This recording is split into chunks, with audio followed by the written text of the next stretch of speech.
Okay, so welcome to our new video on advanced database systems. Okay, so particularly with my students, we have here our subject titled ITE 297. So advanced database systems, including advanced systems integration and architecture. So we're going to have, we'll be dealing with advanced topics on databases, okay, in this tutorial.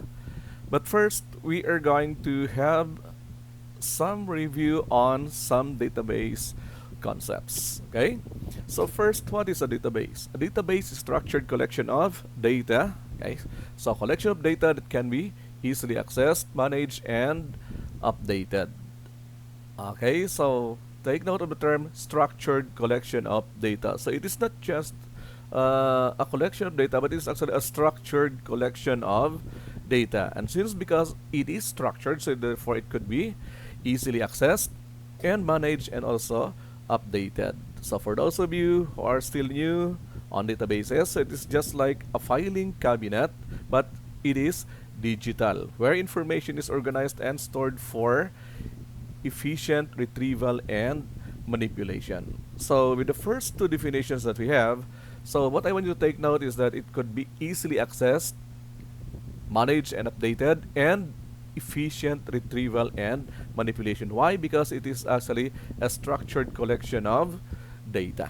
Okay, for example, we have here, think of a restaurant owner who logs daily sales. Okay, so when you are going to record your daily sales digitally, so meaning that is now you're dealing with a database or the inventory levels, then staffing details in spreadsheet, okay, in which a spreadsheet is actually a simple form of a database. Okay, so to fully understand what the database is, no, before that, we also have this what we call as the DBMS or database management system, because there are some who actually um, confused on what a DBMS and a database is. Okay, so a DBMS, it is a software.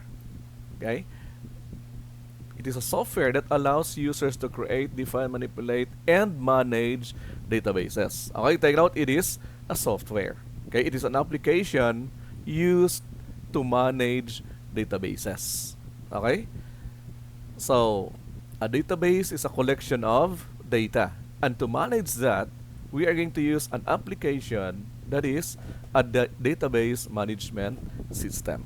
Okay, that's what we call on the software that is going to be used in manipulating our database. Okay, and in our course, in this subject that we're going to have, we are going to use MySQL or MySQL or DBMS.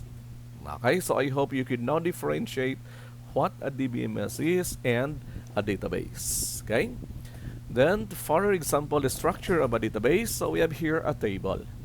So when you say table, it is a structured collection of data organized into rows and columns, okay, forming a grid-like structure. So we have here an example of a table. For example, the name of our table is customers, okay, and it has columns. We have the customer ID, first name, last name, phone, and country.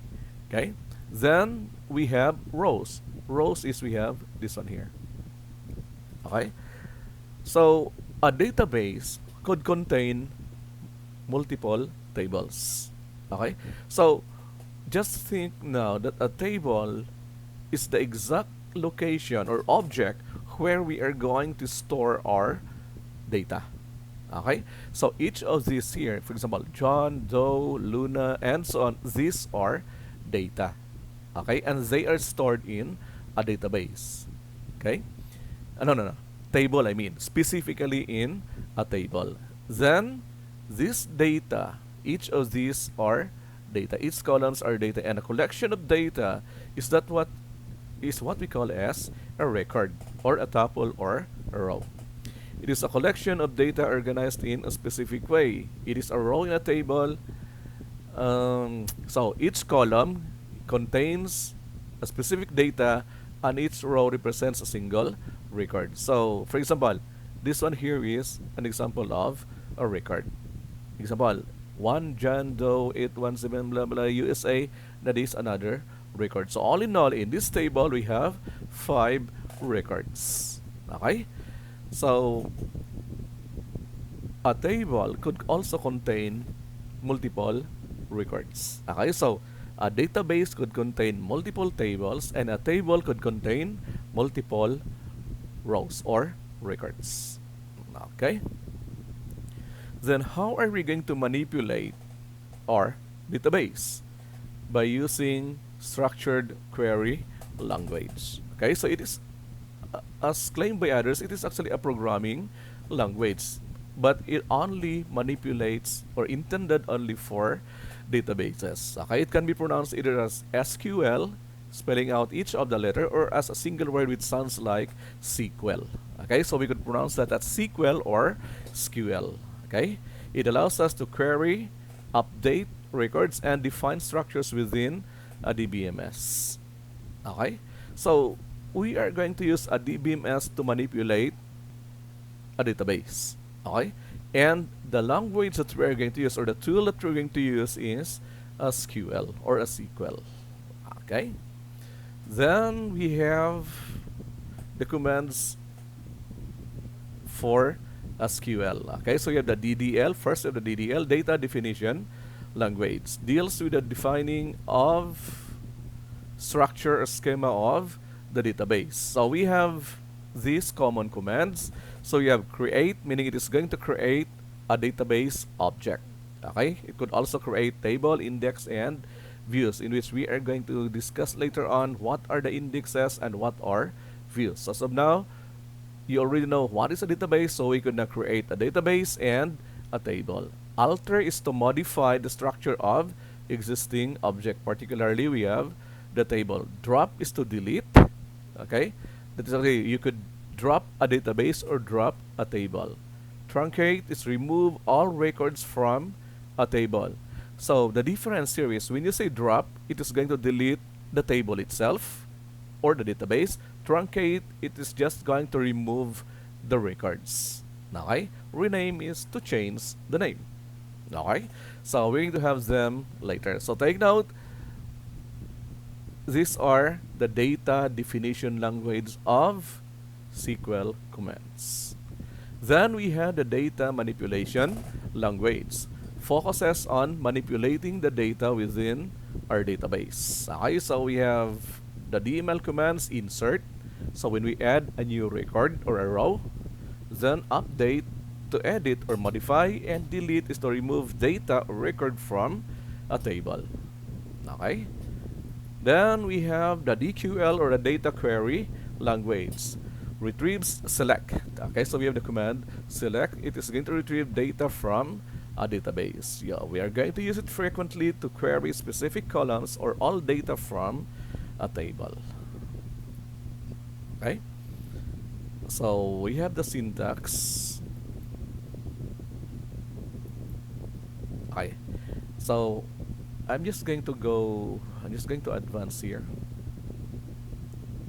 We're going to go back later on. Okay, so how are we going to issue those commands? Because I want now, even if ever I'm going to discuss each of these, you may not understand them because you could not witness them in action. So therefore, we are going to, as I'm going to discuss each of these commands, we are going to try them in Mysql database. Okay, so how are we going to issue those commands? Okay, we have some applications that have been created. For example, phpMyAdmin, that is a GUI for manipulating objects in our MySQL database. But before I'm going to introduce to you phpMyAdmin, I'm going to use first the command line interface so that we will be acquainted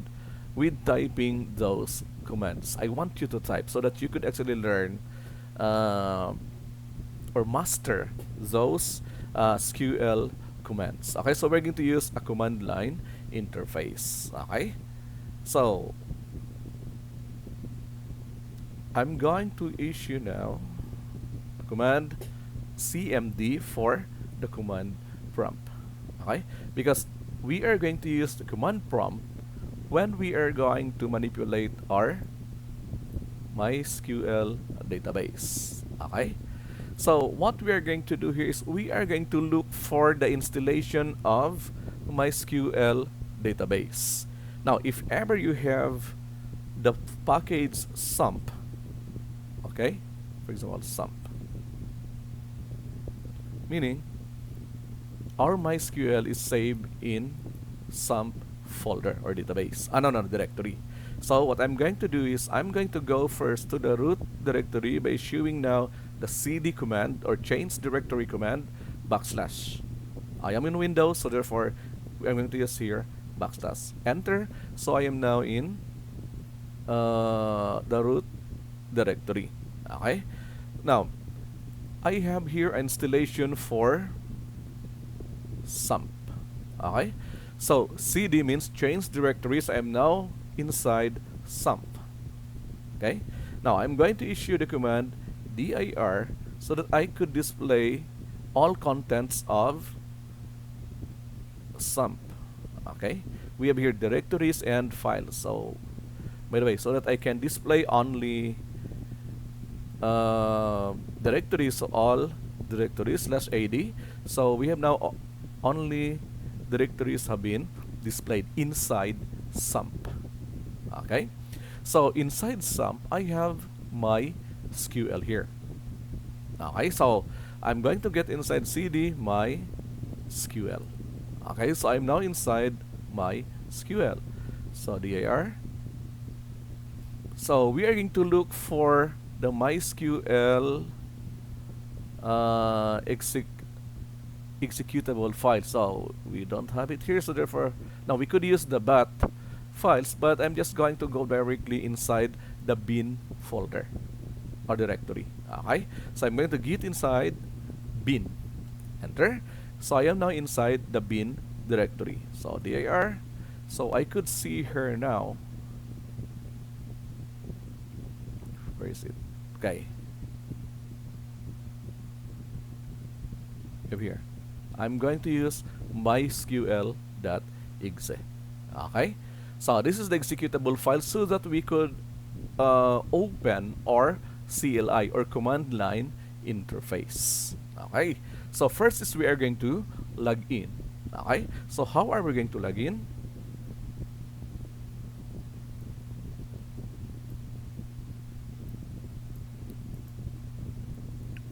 So I'm going to have MySQL minus u, meaning that's our username.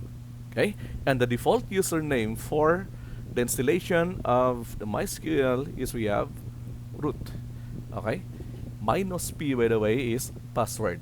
But since root has no password, so therefore I could just press here now our enter key.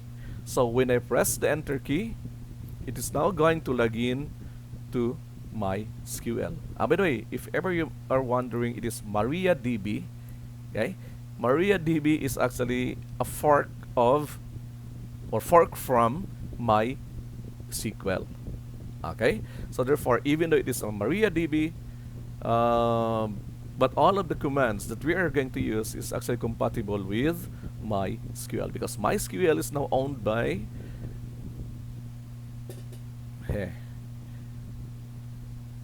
I forgot. First it was Sans, I think. Then now it is Oracle. Okay, it is now bought by Oracle company. Okay, so as you could see, we have here now our MariaDB, our prompt, and supposedly, if ever we have opened a database, we could see here the name of our database. But as of now, we have no database in use. Okay, so how are we going to list all available databases? Okay, so show databases, as simple as that. So I'm going to issue here the command show databases, semicolon, do not forget the semicolon, then enter. Okay, so you could see here in my device, I have here the different databases currently running or stored in my device. Okay, so we have, for example, okay, I'm going to use DBCSDL or DB contacts. I'm going to use DB contacts. So I'm going to issue the command use DB contacts. Okay, switch to a specific database. Okay, so here the command use database name. So in my case here, I have here a DB contacts. Give it there. So therefore, I issued here a command use DB contacts. Enter. So at my prompt, you could see here now DB contacts. Okay. So we are now inside DB contacts, or we have now switched or opened our DB contacts. Okay. So take note, DB contacts is the name of my database. So how are we going to display tables within our DB contacts? Okay, by having now the command show tables. Okay, show tables. Enter. So tables in DB contacts. So we have TBL contacts, TBL groups, and TBL users. Okay. So next is how am I going to display information about tables? So take note, it is not the records, but it's only the information or the schema, no, or the structure of a table. Okay, so I'm going to have here describe, or we could use a shortcut of desk. Then let us say TBL users. Okay, then press the enter key. So we have it there. Okay, so we have the field names, the data types, and the other properties of each of the columns here. Okay, so if ever it is still unclear to you, as of now, what are these? So never mind. We are going to have them later on. Okay, so for example, I'm going to describe TBL contacts. Enter. So we have here the field names, the data types, and other properties. Okay, so I hope you understand, okay, these basic commands of the Mysql CLI. It is because we are going to keep on using them as we are going to discuss these SQL commands. Okay, so first is how are we going to create a database? Okay, so simple. So we have here create database, then the name of your database. For example, create database, then DB students. Wait, show databases. I have already DB tests. I'm just going to drop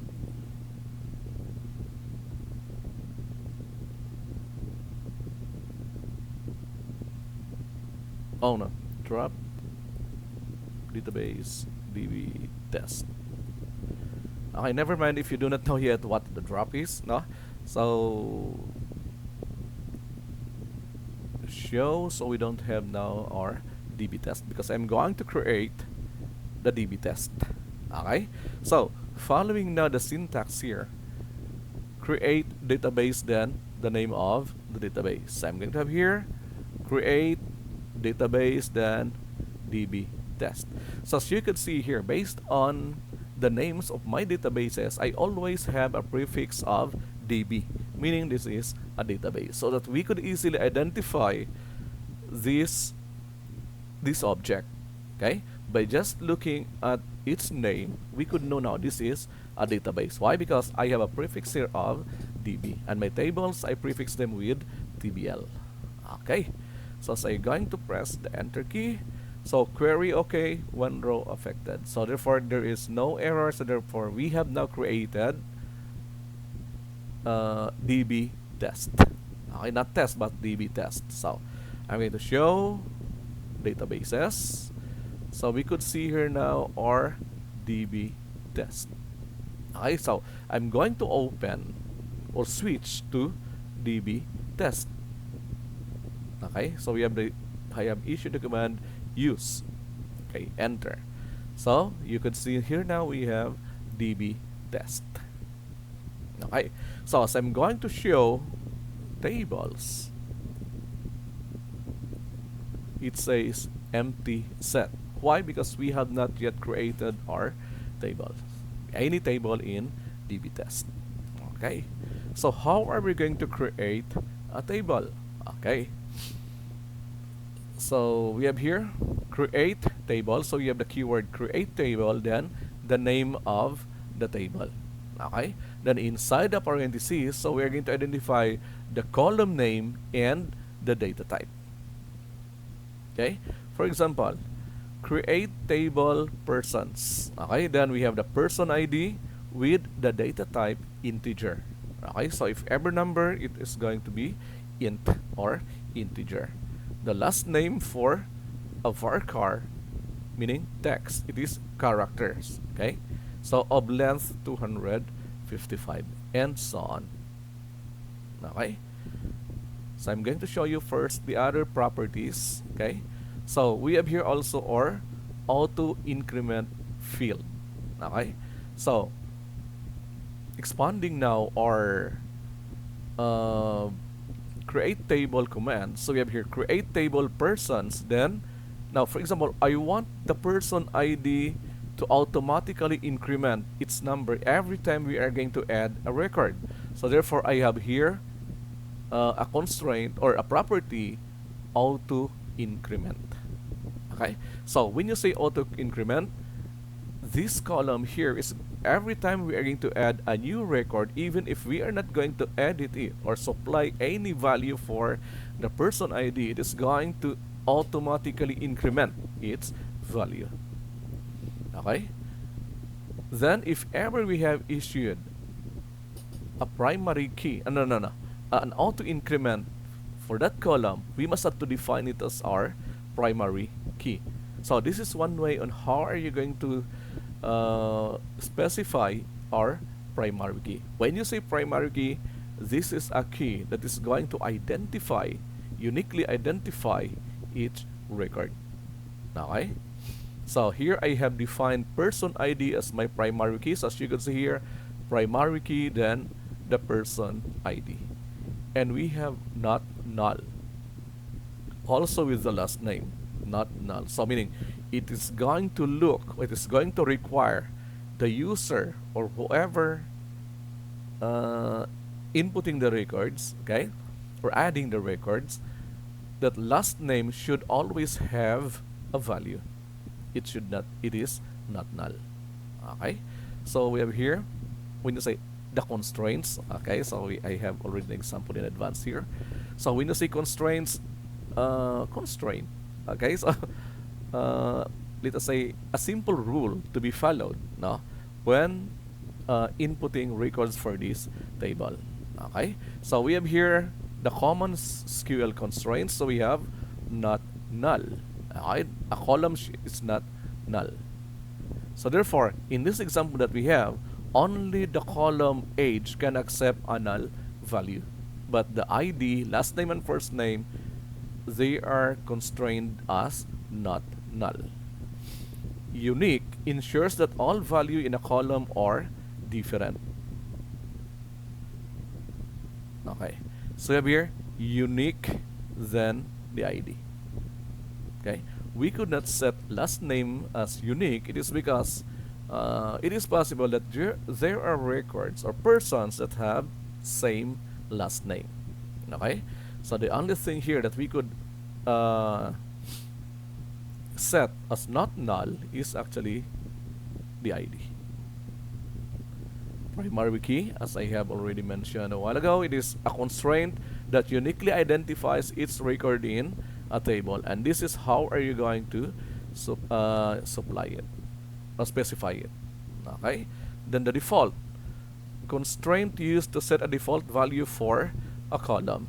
Now, if for example with age, okay, it is possible that it is going to give us a null value.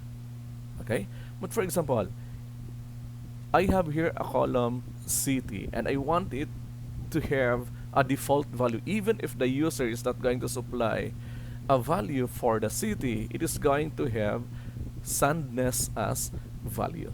Okay, so that's why I'm going to specify it as default, then the value. Okay, now later on we're just going to have the alter later on. Okay, so we are going to use those commands. Okay, for example, I'm just going to follow first what do we have here in our example. Okay, so we have here create table, then I'm just going to have TBL persons. Okay, so we have here TBL persons, then open parentheses, then I'm going to have let us say ID. Okay, so wait, okay, create table, take note of the syntax. Okay, create table, then column. Okay, so I have here the column name, then we have the data type, so I'm going to have here int. Okay, and since it is an integer, the person ID, I want this one to be auto increment. Oops. Increment. Okay. None. And actually, we could have also here the keyword primary key, but I'm just going to follow first our syntax. Okay. Then we have our last name. By the way, I'm using here now the underscore convention. Okay. Okay, last name. Then we have varchar, meaning it is text. So I'm just going to have here 100. Okay. Then I'm going to issue the command not null because I don't want last name to be left blank or null. Okay, so therefore everything, all last names must be supplied with a value. Then I'm going to have the first name, also a varchar. Then I'm going to have 100. 100 means the maximum number of characters this column could handle. Okay, so if ever you're going to have 101, okay, so it is going to hold only or save only characters up to 100. Now let us say I'm going to have not null. Okay, then we have address varchar. I'm going to have it 200. So we are going I'm just going to have here default. Okay, no, on the city. Okay, address I could leave it blank. It is going to accept null values, but for the city, for car, okay, I'm going to issue here a default value of Cagayan de Oro City, then close parenthesis and semicolon.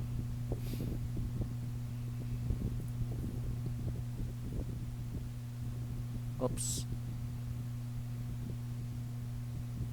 Oh, as I have said, we must have to define auto increment field as primary key. So it must be defined as a key. So I'm going to retype all of these.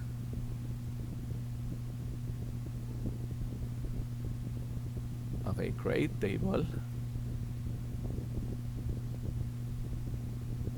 Last name. We have the first name, address, city. Then I'm going to set for the primary key, I'm going to have our ID.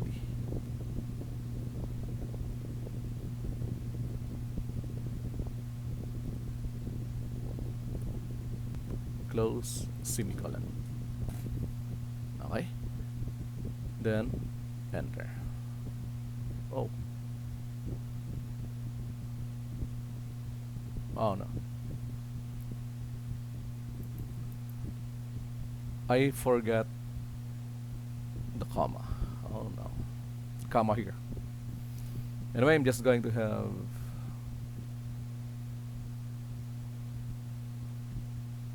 okay, create table, then not null, comma,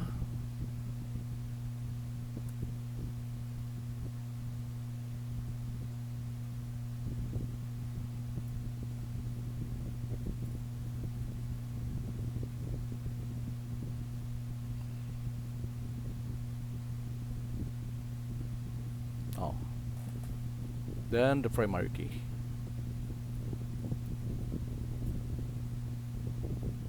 Which is our ID. Okay, primary key, the name of the column, then close. Okay, enter. Query okay. Okay, so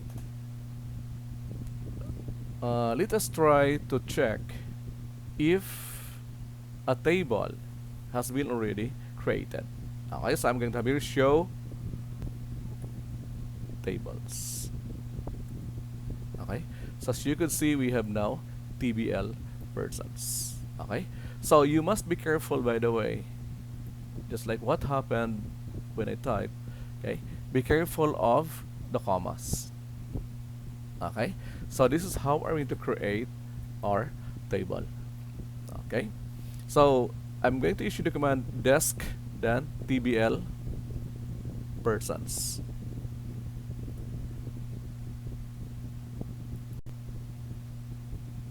Okay, so as you can see here, we have the field names, then the data type, okay, null. So therefore, since I set last name and first name as not null, so therefore, as you can see here, is it going to accept null? Says no. And ID, it says no, because it is an auto increment. Even though the default is null, but since it is an auto increment, always ID column has its value. Okay, then we have the key. So we have defined the ID as our primary key, and we have here the default values. Okay, for these columns, they could be null, but on the city we have Cagayan de Oro City as the default value. Okay, extra is we have here the auto increment for the column ID. Okay, so that's how I'm going to create a table. So for example, I'm going to create another table. I'm going to have it TBL users. Okay, so again, I have an ID. It should be an int auto increment, and it is our primary key. Okay, then we have the username varchar, then let us say 50, then it should not null. Okay, then we have password varchar, let us say also 50, and it should not be null. Then we have the full name 100, also not null. Oh no, I have an error here. Okay, I'm just going to close. We're just going to alter it later on.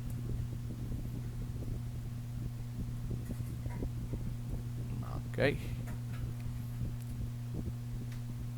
enter, then show tables. So we have here now TBL persons and TBL users. Then describe TBL users. So we have here the ID, username, and password. Okay, and we have here also the constraints and the other. We don't have a default value for them. Okay, so that's how are we going to create alter table. Okay. So alter table, if ever that you want to modify the structure of a table. For example, I want to add, in my example here, in our TBL users, we have only username and password. How about I want to add the full name here. Okay, so following now this syntax, so I'm going to have alter table, then TBL users. Okay, then we're going to add full name, then varchar 100. Okay, we could leave it as null. Okay, then enter. Oops. Oh, the spelling. Alter table, then add should be varchar 100 semicolon, enter. So we have here query. Okay, so if ever I'm going to issue the command describe TBL users, so you could see here now our full name.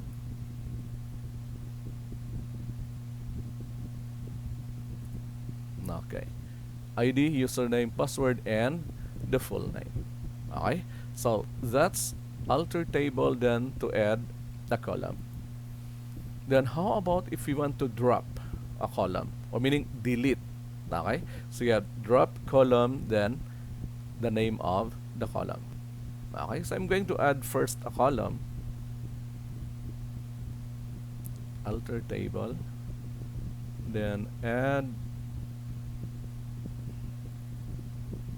I'm just going to have test column because I'm going to delete it later on.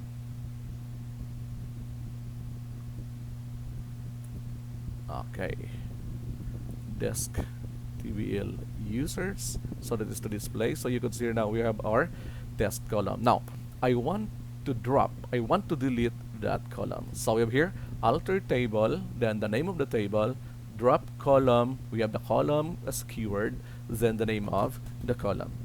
So in our example here, so we have alter table TBL users, then drop column test column, enter. Okay, query. Okay, so I'm going to issue the command desk, and you could see here the test column has been removed. Okay, then how about if we want to change the data type? Okay, for example, I was mistaken with okay, full name, it should only be varchar 80. Okay, so we're going to have here alter table, then the name of the table, modify column. So we are going to use now the word or the keyword modify. Okay, so alter table TBL users, then modify column. What's the name of the column? We have full name. Let us say I'm going to have varchar 80 only. Full name, then varchar, then we have 80. Enter. So records okay, query okay, then desk. So you can see it here now. I have modified it to 80. Okay. Oops, that's all. Next is we're going to have the data manipulation, but as of now, on this lesson, we are going to have only our data definition language. Okay, ano? We have here our data definition language. Okay, so the others we're just going to have them as we go along. Okay, so what we have so far are the basic of data definition language. You have how to create a database, how to create a table with the constraints. Okay, we have here the common constraints. Then how are we going to modify or edit or alter a table? So we could add a column, we could drop or delete a column, modify or update a column. Okay, and we have also discussed how are we going to use our CLI. Okay, so to log in, just issue the command mysql -u then root. In our example, in our case, if you ever are using the SAM package, we're going to use the root. Okay, to display all databases, show, to use a database or to open a database, we have use database, then list tables within the current database, show tables, then describe table. Okay, so this would be a very good start. So we are going to have our next topic is on how are we going to deal then with records. Okay, but that is on our next video. So that's all for today, and I'll see you on the next video.